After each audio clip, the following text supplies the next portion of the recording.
Basta't usaping pabahay, isa sa mga matatag at mapagkakatiwalaang katuwang natin ay ang pag-ibig. Itong taon lamang, sa pamamagitan ng pag-ibig, 57,000 miyembro ang nabigyan ng pagkakataon na makalipat sa sariling bahay o mapaayos ang kanilang tinitirahan. Kasabay nito, halos 75 bilyong piso rin ang naipamahagi na cash loan. Nakatulong ito sa halos 3 milyong miyembro para tugunan ang kanilang agarang pangangailangan. Sa ilalim ng Expanded Pambansang Pabahay para sa Filipino Housing Program o tinatawag nating 4PH program, mas marami na ang nabibigyan ng tulong sa pabahay.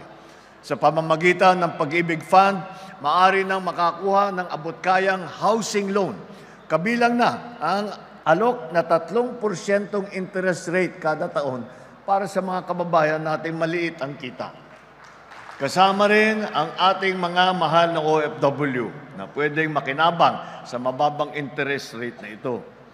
Pwede rin mag-apply ang mga benepisyaryo at graduate ng Pantawid Pamilyang Pilipino or 4P na program sa tulong ng ating Expanded 4PH. Bilang bahagi ng selebrasyon ng National Shelter Month, magkakaloob tayo ng mga notices of approval para sa mga pamilya mula sa Los Baños, Laguna, Lucena City, Iloilo City, Caloocan City na pinagkalooban ng Certificates of Entitlement sa bisa ng isang Presidential Proclamation.